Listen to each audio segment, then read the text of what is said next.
کې ذکر وکړي په هغې ملاوېږي یو بل ښه کار کې بنده شامل شي په هغې ملاوېږي دلته به د اجر او ثواب سره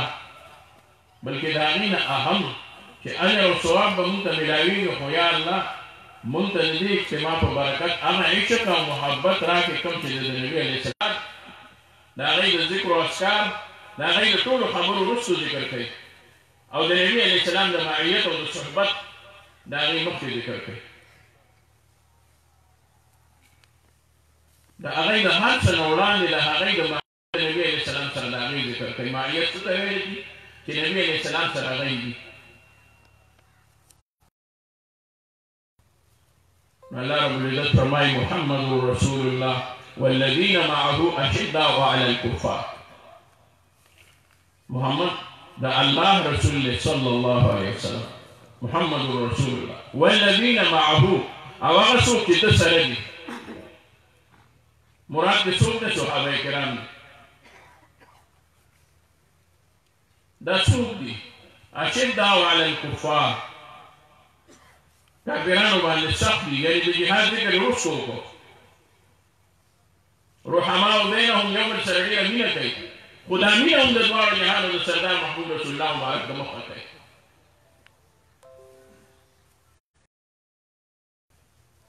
که مونږ دا ووایو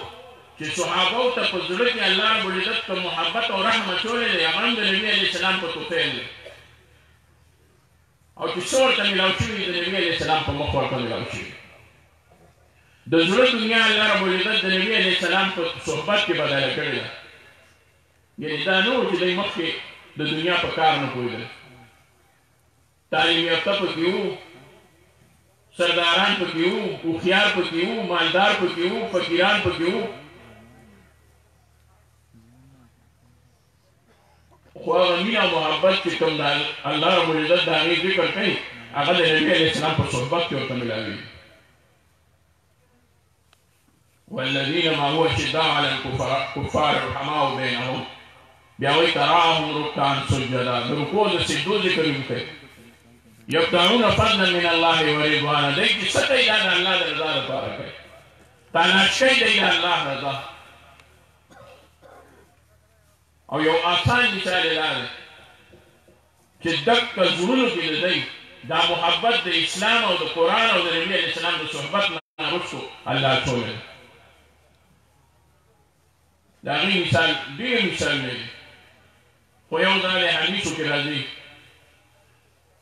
چې د عربو دا حال تاسو ته معلومه ده چې په معمولي خبره باندې په سلونو کاله جګړه کوله کتابونو لیکلي دي چې یو ځل د یو زمیندار پټي ته د دقه مکې معظمې د هغه پټي ته د یو بل ګاونډي د پټي د هغې په لار باندې او د هغې د کور نه ورته یو چورګوړی راغلی او د زمیندار ولګې د کاڼې راواغوستې چورګوړی ولګې هغه په سر ولګې وړوکې چورګوړی هغه مړ شو ګاونډي چې د پټي خبر شو راغی دا چورګوړی وی دی خو ما هسې ویښته خو بس مړ شو وی تا ولې ویښته وی ولې زما پټي ته راغلی نو هغه ورته وی بس پټي ته چې درغې وی تا مه راشړلی او په دې باندې تکرار شروع شو چې تکرار شروع شو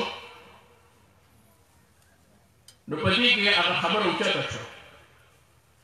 دواړو یو بل پسې هغه وخت سره چې سوالات وغیره واغوستل دا زمیندار یو ولګېد دا ګاونډي دا زمیندار یې مړ کړو د هغه وارثان راغلل دا ګاونډي ورله د پټي چې کومونه هغه یې مړ کړو د دقه یو چورګوړي په سر باندې کتابونو لیکلي دي چې شپږ شلې کاله 120 سال د دې چورګوړي په سر باندې مرګونه کېدل او د صلحې او د روغې دپاره سکنو چې راغلي د دی وغی کړی بیا یې رسول رسانې ته نوره معلومه نه وه خو پلار به خپل دوی ته وصیت پرېښودو چې ګورې دا مې درته ووې چې ژوندي یې یو سا درکې وي د دې کور نه به یو بدل اخلې ځکه زمونږ ته نه زمونږ نه یې دوره کسان ویښتلي زمونږ پې بدل دی زمونږ نه یې دوره کسان مړ کړي په یو چورګوړي باندې خو چې کله د دواړو جهانو سردار محبوب رسول الله مبارک ووایي صلی الله علیه وسلم دلته به وردا ترانه خامخا الله دې وکړي چې په دې دوه ورځې کې په کثرت سره د دې صحرا نه دومره درود شریف د محبوب رسول الله مبارک صلی الله علیه وسلم په محبوب خدمت اقدس کې پیش شي چې محبوب رسول الله مبارک زمونږ دپاره او ستاسو دپاره او د تام امت دپاره د شفاعت الله رب العزت زمونږ د شفاعت ذریعه دا درود شریف جوړ کړي الله دې وکړي. بیا چې نبی علیہ السلام صحبتونه شروع شو نو په دغه کې یو صحابي دی د هغه نوم دی حضرت حذیفه د پلار نوم یې دی حضرت یمان دی مسلمان پلار یې مسلمان دی صحابي پلار یې صحابي حذیفه بن یمان رضی الله تعالی عنهما واقعه ده صرف دوره وام چې د احد په جنګ کې د حذیفه صاحب دا پلار په هغه بد درد کې او په هغه شور و شعاب کې چې مسلمانان هغه وخت سره لږ وخت له داسې چې کسخورده شو چې په هغې کې مشهوره شوه چې د دواړو جهانو سردار محمود رسول الله مبارک نصیب دشمنه شهید کړی شو نو په دغه د صحابو حوصلې ډېرې زیاتې کمزورې شوې خو دغه وخت کې مسلمانان دومره ګډوډ شو چې کافران او مسلمانان په لښکر کې پته نه لګېده چې دا څوک دي چا به زغره اچولې وه چا به چې دی نو هغه ټوپۍ د اوسپنې اچولې وه چا به بل څه شی نو هغې کې به پته نه لګېده او یو اسې مو هیبت و نو حضرت یمان د مسلمانانو د طرف نه هغه طرف ته لړ بیا راغی نو مسلمانانو دا ګمان وکړي چې دا د دشمن د طرف نه څوک راغی دشمن گزار وکړو غم گزار وکړو حضرت یمان د مسلمانانو تا باندې لګیا دی قتلېږي او وهلی شي غزارونه پرې کېږي په دغه کې د حضرت حذیفه خپل پلار ته خیال شو چې دا خو زما پلار دی او دی یې وژني او په خطا یې وژني پوه نه وي دا وعدونه یې شروع کړو ای الله مو وبخه ابي ابي ابي زما پلار دی زما پلار دی زما پلار دی دا څه کوئ چې راغی ویې کتل پلار یې شهید شو دغه وخت کې حذیفه صاحب عجیبه جمله ویلې تاریخ کتابونو راغوستي دي چې داسې جمله د خپل پلار د قتل نه وروسته چا هم د خپل پلار د قاتلانو دپاره نه ده ویلې نه ویلی شي یو د صحبت د نبي علیه الصلاة والسلام برکت و حضرت حذیفه بن یمان وویل چې زما د پلار په قتل کېدو دې تاسو ټول الله وبخي ټول ته دې الله بخښنه وکړي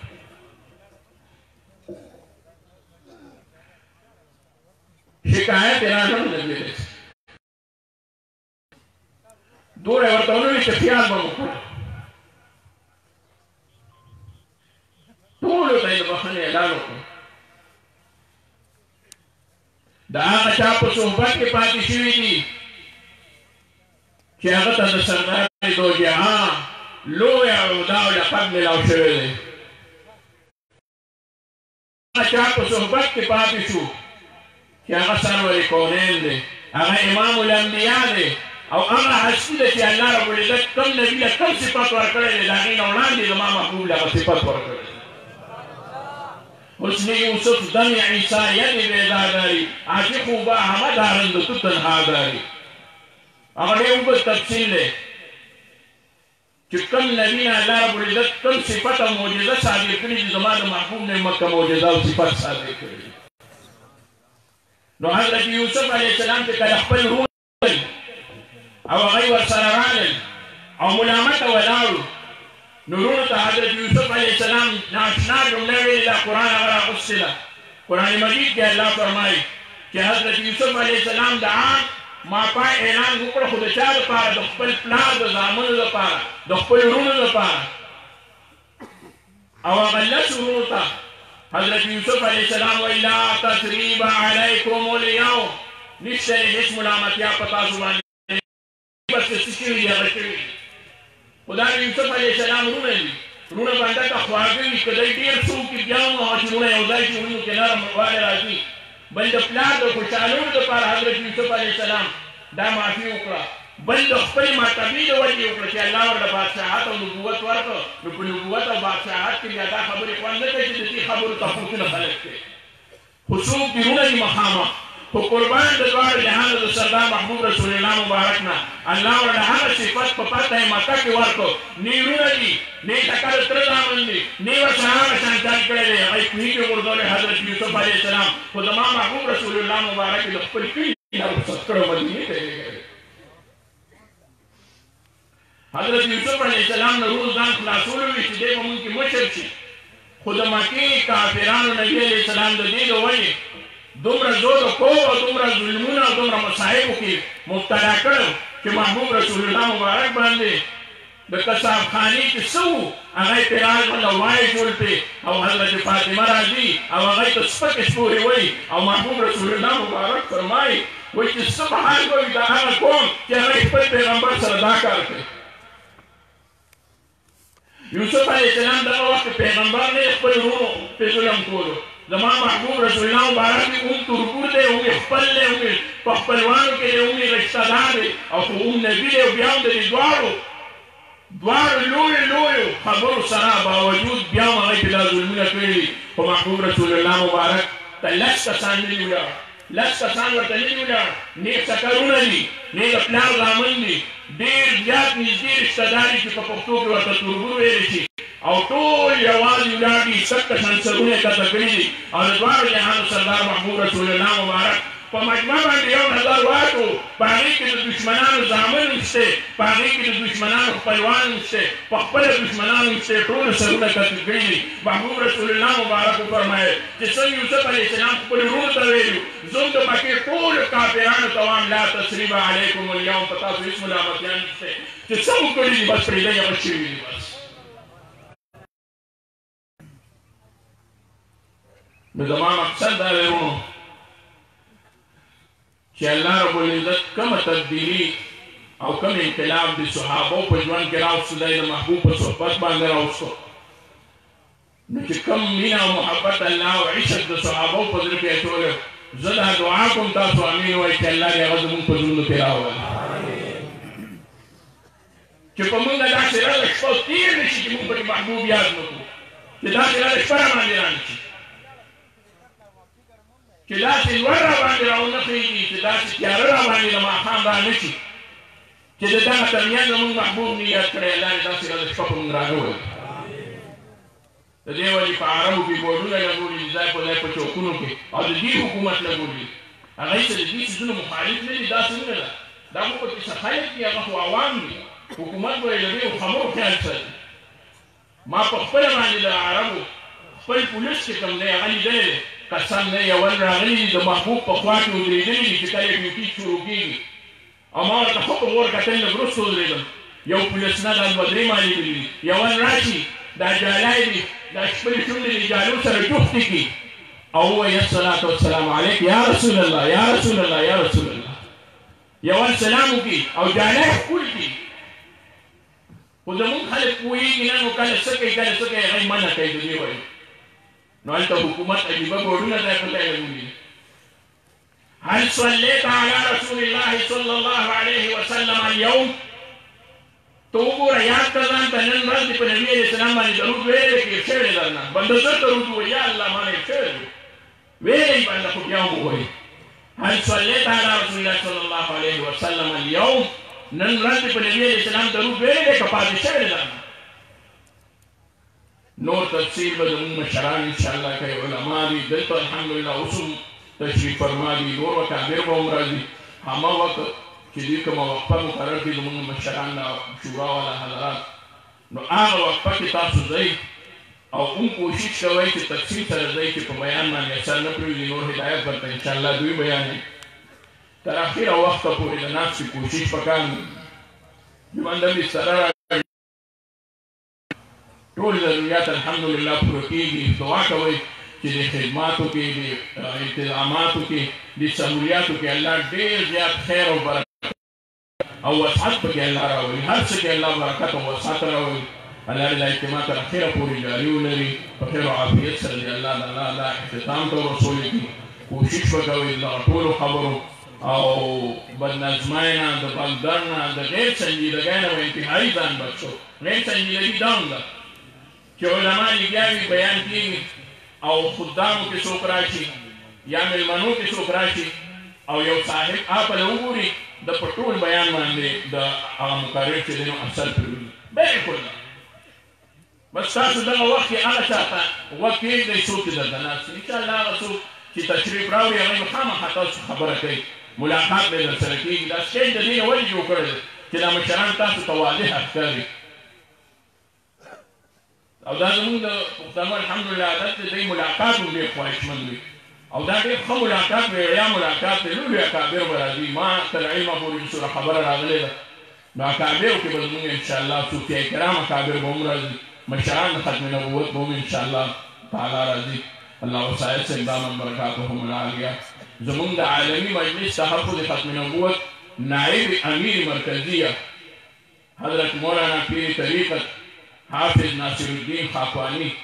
دامت برکاتهم العالیه هغوی هم انشاءالله شپې ته راروان دي او بیا به انشاءالله غالبا ما ته داسې ویل شوي چې سهار کې به د هغوی بیان او مجلس ذکر وي دا زمونږ د والد صاحب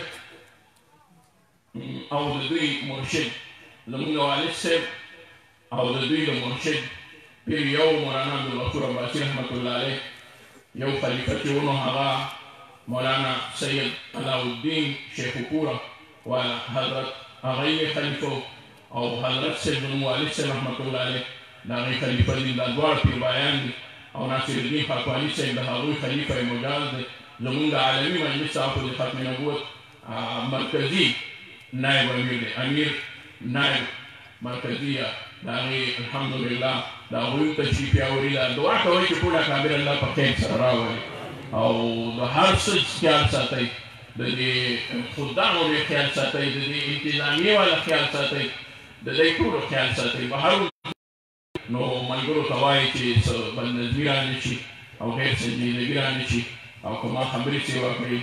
نو معافي کوئ الله رب العزت په دغه خبرو ما تاسو ټولو له عمل توفیق رانصیب کړي واخر دعوانا الحمد لله رب العالمين وما علينا الا البلاغ السلام عليكم ورحمه الله وبركاته